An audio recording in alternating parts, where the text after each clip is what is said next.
नमस्कार दोस्तों, railway group D 2026 की नई भर्ती परीक्षा के लिए एक और अति महत्वपूर्ण सामान्य ज्ञान व सामान्य विज्ञान के प्रश्नावली वीडियो का क्लास लेकर हम आ गए हैं। तो दोस्तों, आप सभी से एक रिक्वेस्ट करूंगा कि इस वीडियो को आप लोग अंत तक जरूर देखिएगा, एक एक प्रश्न को अच्छे से समझिएगा और याद कीजिएगा। दोस्तों, रेलवे ग्रुप डी 2026 की नई भर्ती परीक्षा के लिए एक एक प्रश्न बहुत ही महत्वपूर्ण होने वाले हैं। तो वीडियो को एक लाइक कर दीजिए, चैनल को सब्सक्राइब करके क्लास को आप लोग ज्वाइन कर लीजिए। तो आइए आज की वीडियो हम लोग शुरू करते हैं। पहला प्रश्न है, किसने प्रशासनिक प्रबंधन विचारधारा के विरुद्ध वैज्ञानिक प्रबंधन विचारधारा का प्रस्ताव प्रस्तुत किया था? तो आप लोग याद रखेंगे, फ्रेडरिक टेलर ने, यानी कि ऑप्शन बी इस प्रश्न का बिल्कुल करेक्ट आंसर होगा। दोस्तों, प्रशासनिक प्रबंधन विचारधारा के विरुद्ध वैज्ञानिक प्रबंधन विचारधारा का प्रस्ताव किसने प्रस्तुत किया था? तो आप लोग याद रखेंगे, फ्रेडरिक टेलर ने। आइए अब आगे बढ़ते हैं। अगला है, मदुरै शहर किस नदी के तट पर स्थित है? दोस्तों, तमिलनाडु स्थित मदुरै शहर बतानी है कि किस नदी के तट पर है। तो आप लोग याद रखेंगे, वैगै नदी के तट पर, यानी कि ऑप्शन सी इस प्रश्न का बिल्कुल करेक्ट आंसर होगा। वैगै नदी के तट पर मदुरै शहर स्थित है, जो कि तमिलनाडु का एक बहुत ही प्रसिद्ध शहर है।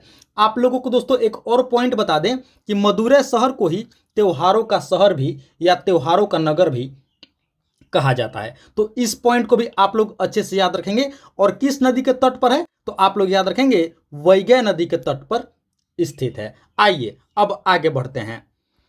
अगला है, पारंपरिक थर्मामीटर में किस तत्व का प्रयोग किया जाता है जो प्राकृतिक रूप से अत्यंत जहरीला होता है?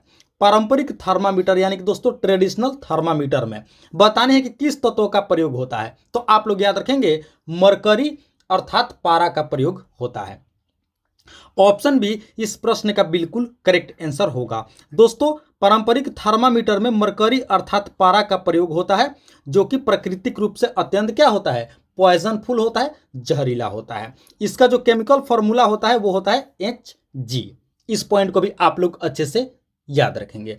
आइए अब आगे बढ़ते हैं। अगला है, निम्नलिखित में से किसे अरेबियन समुद्र की रानी कहा जाता है? अरेबियन समुद्र की रानी, तो आप लोग याद रखेंगे, कोची को। ऑप्शन सी इस प्रश्न का बिल्कुल करेक्ट आंसर होगा। दोस्तों, कोची को अरेबियन समुद्र की रानी कहा जाता है। आइए अब आगे बढ़ते हैं।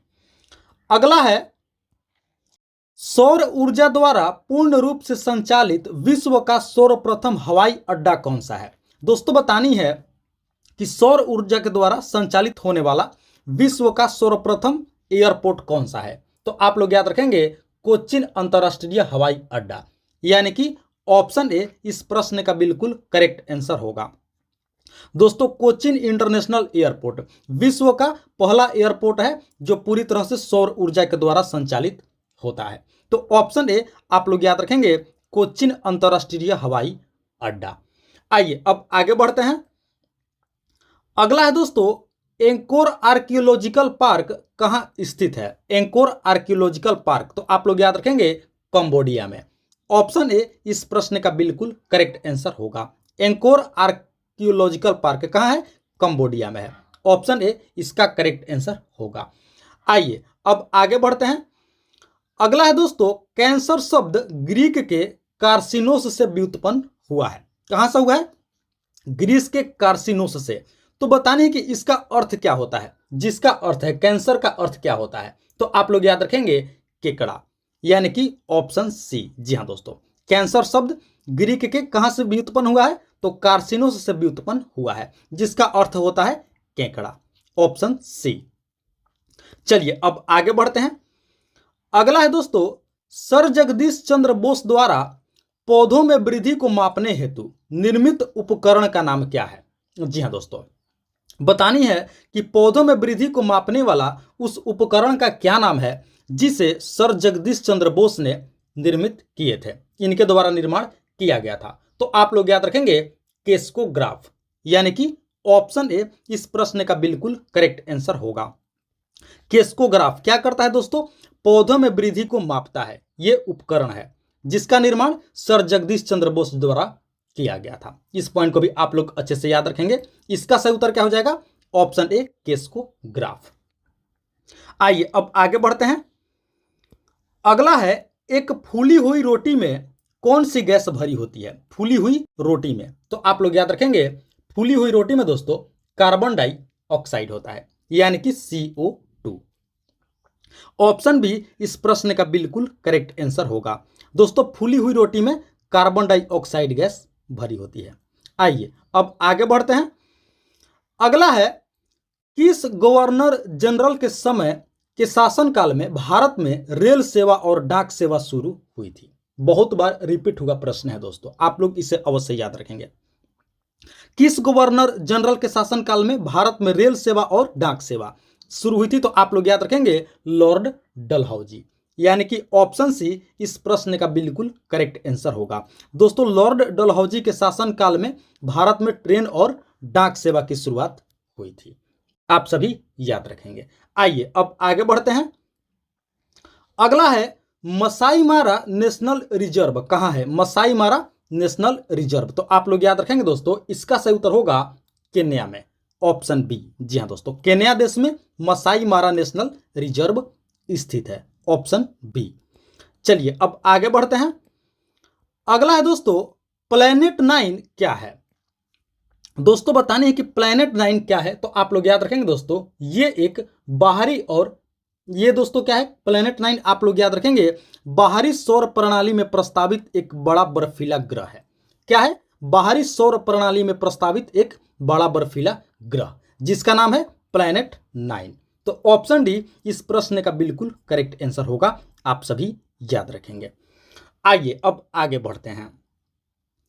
दोस्तों अगले प्रश्न से पहले आप सभी से एक रिक्वेस्ट करूंगा कि अभी तक आप लोगों ने इस वीडियो को एक लाइक नहीं किए हैं, तो दोस्तों आप लोग इस वीडियो को एक लाइक जरूर कर देंगे। और साथ ही साथ PMS IQ study YouTube channel पर आप लोग पहली बार विजिट किए हैं, तो दोस्तों PMS IQ study YouTube channel को आप लोग जरूर से जरूर सब्सक्राइब कर लेंगे। इसी तरह की महत्वपूर्ण प्रश्नावली वीडियो प्रतिदिन देखने के लिए और अपनी तैयारी को बेहतर और मजबूत करने के लिए वीडियो को एक लाइक कर देंगे, चैनल को सब्सक्राइब कर लेंगे। और हाँ दोस्तों, इस वीडियो में आप लोग अंत तक जरूर बने रहेंगे। आगे और भी मोस्ट इंपॉर्टेंट GK GS के प्रश्न होने वाले हैं, जो नई भर्ती परीक्षा रेलवे ग्रुप डी के लिए बहुत ही महत्वपूर्ण होंगी। तो आइए अब आगे बढ़ते हैं। अगला है, किस समकालीन चित्रकार ने महात्मा गांधी पर चित्रों की एक श्रृंखला बनाई थी? समकालीन चित्रकार का नाम बताना है। तो आप लोग याद रखेंगे दोस्तों, इसका सही उत्तर होगा अतुल डोलिया, यानी कि ऑप्शन डी भी इस प्रश्न का बिल्कुल करेक्ट आंसर होगा।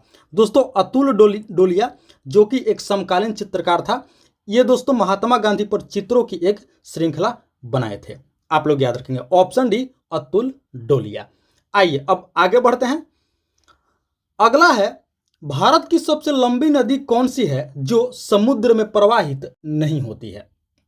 दोस्तों बताने है कि भारत की सबसे लंबी नदी वह कौन सी है जो समुद्र में प्रवाहित नहीं होती है? तो आप लोग याद रखेंगे यमुना, यानी कि ऑप्शन बी इस प्रश्न का बिल्कुल करेक्ट आंसर होगा। भारत की सबसे लंबी नदी है यमुना, जो कि समुद्र में प्रवाहित नहीं होती है। ये दोस्तों भारत की सबसे लंबी नदी है, जो गंगा नदी की सबसे बड़ी सहायक नदी भी माना जाता है। तो ऑप्शन बी इस प्रश्न का बिल्कुल करेक्ट आंसर होगा, यमुना नदी। चलिए अब आगे बढ़ते हैं। अगला है, भूटान की राजभाषा कौन सी है? भूटान की राजभाषा, तो आप लोग याद रखेंगे दोस्तों, भूटान की जो राजभाषा है वो है जोंगखा, यानी कि ऑप्शन सी इस प्रश्न का बिल्कुल करेक्ट आंसर होगा। भूटान की राजभाषा जोंगखा है। चलिए अब आगे बढ़ते हैं। अगला है, प्रचुर मात्रा में उपलब्ध ज्वलनशील प्राकृतिक गैस कौन सी है? दोस्तों बतानी है कि प्रचुर मात्रा में उपलब्ध ज्वलनशील प्राकृतिक गैस कौन सी है? तो आप लोग याद रखेंगे मीथेन, यानी कि ऑप्शन सी। बिल्कुल दोस्तों, मीथेन जो है ये प्रचुर मात्रा में प्राकृतिक में उपलब्ध है, जो कि ज्वलनशील प्राकृतिक गैस है, आप लोग याद रखेंगे। इसे मार्स गैस भी कहा जाता है, इस पॉइंट को भी आप लोग अच्छे से याद रखेंगे। मीथेन गैस को मार्स गैस भी कहा जाता है। चलिए अब आगे बढ़ते हैं। अगला है, 1998 में पोखरण में भारत द्वारा किए गए परमाणु परीक्षण का कोड क्या था? बहुत ही महत्वपूर्ण प्रश्न है दोस्तों। जब आप लोग को पता होगा कि 1998 में राजस्थान के पोखरण में भारत के द्वारा पहला परमाणु परीक्षण किया गया था। आप लोगों को पता होगा, नहीं पता है तो इस पॉइंट को आप लोग अच्छे से याद रखेंगे। सन 1998 में पोखरण में भारत के द्वारा पहला सफल परमाणु परीक्षण किया गया था। तो बतानी है कि इसका कोड क्या था, तो आप लोग याद रखेंगे ऑपरेशन शक्ति। क्या था दोस्तों? ऑपरेशन शक्ति इसका कोड था। ऑप्शन सी इस प्रश्न का बिल्कुल करेक्ट आंसर होगा। पोखरण में भारत के द्वारा किए गए परमाणु परीक्षण का जो कोड था वो था ऑपरेशन शक्ति। चलिए अब आगे बढ़ते हैं। अगला है माल्येबल किसके गुण को दर्शाता है? माल्येबल बताइए दोस्तों कि किसके गुण को दर्शाता है? तो आप लोग याद रखेंगे धातु के गुण को दर्शाता है। ऑप्शन बी इस प्रश्न का बिल्कुल करेक्ट आंसर होगा। माल्येबल धातु के गुण को दर्शाता है। आइए अब आगे बढ़ते हैं। अगला है पानी को ब्लीचिंग पाउडर में मिलाने पर कौन सी गैस निकलती है? दोस्तों पानी को ब्लीचिंग पाउडर में जब मिलाया जाता है तो कौन सी गैस निकलती है? तो आप लोग याद रखेंगे क्लोरीन, यानी कि ऑप्शन डी। जी हाँ दोस्तों, पानी को ब्लीचिंग पाउडर में मिलाने पर क्लोरीन गैस निकलती है। ऑप्शन डी इस प्रश्न का बिल्कुल करेक्ट आंसर होगा। आइए अब आगे बढ़ते हैं। अगला है दोस्तों व्यवस्थित वस्तुओं की वो प्रवृत्ति जो स्थिर या समान गति से गतिमान रहने के लिए प्रेरित करता है, क्या कहलाता है? प्रश्न को एक बार फिर से पढ़ते हैं दोस्तों।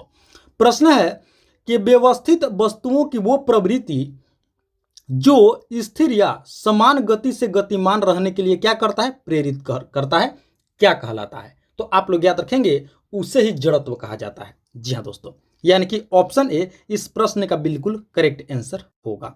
ऑप्शन ए क्या कहलाता है? जड़त्व कहलाता है। चलिए अब आगे बढ़ते हैं। अगला है गति का पहला समीकरण किसके बीच संबंध दर्शाता है? दोस्तों बतानी है कि गति का जो पहला समीकरण है ये किसके बीच संबंध को दर्शाता है? तो आप लोग याद रखेंगे वेग और समय, यानी कि ऑप्शन बी इस प्रश्न का बिल्कुल करेक्ट आंसर होगा। गति का जो पहला समीकरण है दोस्तों ये वेग और समय के बीच संबंध को दर्शाता है। चलिए अब आगे बढ़ते हैं। अगला प्रश्न है दोस्तों निम्नलिखित में से कौन सा एक परजीवी के रूप में पौधे से पोषण प्राप्त करता है? दोस्तों बताने कि इनमें से कौन सा एक परजीवी के रूप में क्या करता है? पौधे से पोषण को प्राप्त करता है। तो आप लोग याद रखेंगे कस्क्यूटा। ऑप्शन डी इस प्रश्न का बिल्कुल करेक्ट आंसर होगा। क्या हो जाएगा दोस्तों? कस्क्यूटा क्या करता है? ये दोस्तों परजीवी के रूप में पौधे से पोषण को प्राप्त करता है। चलिए अब आगे बढ़ते हैं। अगला है निम्नलिखित में से कौन से क्षेत्रों में पवन ऊर्जा के लिए उच्चतम क्षमता है? पवन ऊर्जा के लिए क्या है दोस्तों? उच्चतम क्षमता है, हाईएस्ट कैपेसिटी है। तो आप लोग याद रखेंगे पश्चिमी घाट, यानी कि ऑप्शन सी इस प्रश्न का बिल्कुल करेक्ट आंसर होगा। पश्चिमी घाट आप लोग याद रखेंगे, पवन ऊर्जा के लिए उच्चतम क्षमता है दोस्तों पश्चिमी घाट में। चलिए अब आगे बढ़ते हैं। अगला प्रश्न है जब मैग्नीशियम रिबन हवा में जलाया जाता है तो कौन सा योग उत्पन्न होता है? दोस्तों बतानी है कि जब मैग्नीशियम रिबन को हवा में जलाया जाता है तो कौन सा योग उत्पन्न होता है? तो आप लोग याद रखेंगे मैग्नीशियम ऑक्साइड। ऑप्शन सी इस प्रश्न का बिल्कुल करेक्ट आंसर होगा। आप लोग याद रखेंगे मैग्नीशियम रिबन को हवा में जलाने पर मैग्नीशियम ऑक्साइड योग उत्पन्न होगा। चलिए अब आगे बढ़ते हैं। अगला है दोस्तों किसका उपयोग पेयजल को कीटाणु रहित करने के लिए किया जाता है? दोस्तों बतानी है कि इनमें से किसका प्रयोग पेयजल अर्थात पीने का पानी को कीटाणु रहित यानी कि कीटाणु से मुक्त करने के लिए किया जाता है? तो आप लोग याद रखेंगे दोस्तों ब्लीचिंग पाउडर, यानी कि ऑप्शन सी। जी हाँ दोस्तों, ब्लीचिंग पाउडर का प्रयोग होता है पीने का पानी, जी हाँ दोस्तों, यानी कि पेयजल को कीटाणु रहित करने के लिए, बैक्टीरिया से फ्री करने के लिए ब्लीचिंग पाउडर का प्रयोग किया जाता है, पानी को साफ करने के लिए, क्लीन करने के लिए। चलिए अब आगे बढ़ते हैं। अगला प्रश्न है निम्नलिखित में से कौन सा यौन और अलैंगिक दोनों रूप से उत्पन्न होता है? बतानिए दोस्तों कि इनमें से कौन सा यौन तथा अलैंगिक ये दोनों रूप से क्या होता है? उत्पन्न होता है। तो आप लोग याद रखेंगे हाइड्रा, यानी कि ऑप्शन ए। जी हाँ दोस्तों, हाइड्रा जो है ये यौन और अलैंगिक दोनों रूप से क्या होता है, उत्पन्न होने वाला है दोस्तों। हाइड्रा आप लोग याद रखेंगे, यौन और अलैंगिक दोनों रूप से। आइए अब आगे बढ़ते हैं। अगला प्रश्न है दोस्तों, इनमें से किसका प्रयोग इत्र बनाने के साथ साथ स्वाद के एजेंट बनाने के लिए किया जाता है। जी हाँ दोस्तों, बतानी है कि इनमें से किसका प्रयोग इत्र बनाने के साथ साथ स्वाद के एजेंट बनाने में भी किया जाता है। तो आप लोग याद रखेंगे एस्टर का प्रयोग किया जाता है, यानी कि ऑप्शन सी इस प्रश्न का बिल्कुल करेक्ट आंसर होगा। एस्टर का प्रयोग होता है दोस्तों इत्र बनाने के साथ साथ स्वाद के एजेंट बनाने में भी। तो ऑप्शन सी इसका करेक्ट आंसर होगा, राइट आंसर होगा। चलिए अब आगे बढ़ते हैं। अगला है दच्चीग्राम अभयारण्य कहां स्थित है। दच्चीग्राम अभयारण्य तो आप लोग याद रखेंगे जम्मू कश्मीर में, यानी कि ऑप्शन ए इस प्रश्न का बिल्कुल करेक्ट आंसर होगा। दच्चीग्राम अभयारण्य कहां है, तो आप लोग याद रखेंगे जम्मू कश्मीर। चलिए अब आगे बढ़ते हैं। अगला प्रश्न है विलायत खान का संबंध किस वाद्य यंत्र से है। दोस्तों बताने कि विलायत खान किस वाद्य यंत्र के वादक थे। तो आप लोग याद रखेंगे दोस्तों इसका सही उत्तर होगा सितार।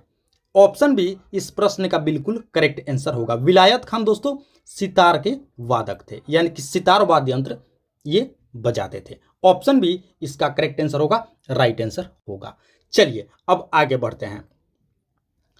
अगला प्रश्न है नीला थोथा किसे कहा जाता है। नीला थोथा तो आप लोग याद रखेंगे कॉपर सल्फेट को नीला थोथा कहा जाता है। आप लोग याद रखेंगे कॉपर सल्फेट को नीला थोथा कहा जाता है। ऑप्शन ए इस प्रश्न का बिल्कुल करेक्ट आंसर होगा। आइए अब आगे बढ़ते हैं।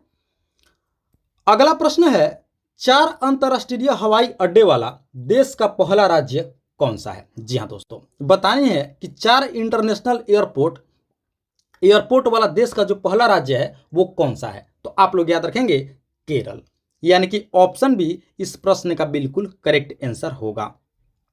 केरल राज्य दोस्तों 4 अंतरराष्ट्रीय एयरपोर्ट वाला देश का पहला राज्य है। आप लोग याद रखेंगे। आप लोगों को दोस्तों एक और पॉइंट बता दें जो कि ये करंट अफेयर है। केरल का जो नाम है दोस्तों वो अब परिवर्तित हो चुका है। केरल का जो अब नया नाम है, जो इसका नया नाम है दोस्तों वो है केरलम। इस पॉइंट को भी आप लोग अच्छे से याद रखेंगे। केरल का जो परिवर्तित नाम है वो है केरलम। आप सभी इस पॉइंट को भी अच्छे से याद रखेंगे। आइए अब आगे बढ़ते हैं। अगला है आधुनिक ओलंपिक खेलों की शुरुआत किस देश से हुई थी।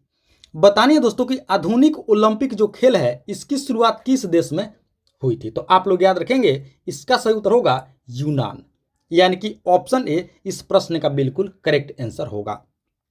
आधुनिक ओलंपिक खेलों की शुरुआत दोस्तों यूनान के राजधानी एथेंस में हुई थी। इस पॉइंट को भी आप लोग अच्छे से याद रखेंगे। यूनान की राजधानी एथेंस में हुई थी सर्वप्रथम 1896 ईस्वी में।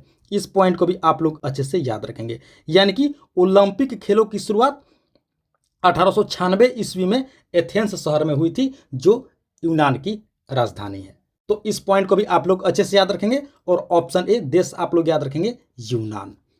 चलिए अब आगे बढ़ते हैं।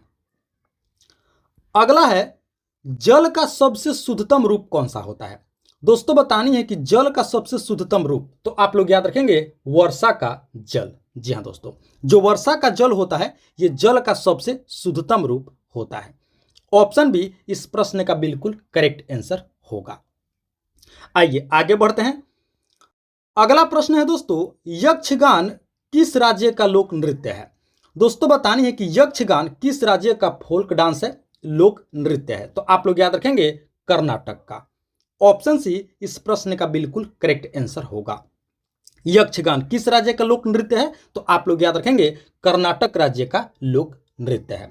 ऑप्शन सी इस प्रश्न का बिल्कुल करेक्ट आंसर हो जाएगा। तो दोस्तों ये थी हमारी आज की रेलवे ग्रुप डी 2026 की नई भर्ती परीक्षा के लिए अति महत्वपूर्ण समान ज्ञान व सामान्य विज्ञान के प्रश्नावली वीडियो। आशा करते हैं इस वीडियो को आप लोग अंत तक जरूर देखे होंगे, एक एक प्रश्न को अच्छे से समझे होंगे और याद भी कर लिए होंगे। तो आप सभी से एक बार फिर से रिक्वेस्ट करूंगा कि इस वीडियो को आप लोग अभी तक एक लाइक नहीं किए हैं तो दोस्तों आप लोग इस वीडियो को एक लाइक जरूर कर देंगे। साथ ही साथ PMS IQ study YouTube channel पर आप लोग पहली बार विजिट किए हैं तो दोस्तों PMS IQ study YouTube channel को सब्सक्राइब करके आप लोग अपने दोस्तों में भी जरूर शेयर कर देंगे, वीडियो को लाइक कर देंगे और एक प्यारा सा कमेंट कर देंगे कि आप लोगों को वीडियो कैसी लगी, प्रश्न का लेवल कैसा था और कहीं पर कोई त्रुटि है तो उसका भी आप लोग हमें कमेंट के माध्यम से हमें जरूर बता देंगे। तो फिलहाल इस वीडियो में इतना ही, मिलते हैं एक और मोस्ट इंपॉर्टेंट क्लास वीडियो लेकर के। तब तक के लिए आप सभी का बहुत बहुत धन्यवाद। जय हिंद दोस्तों।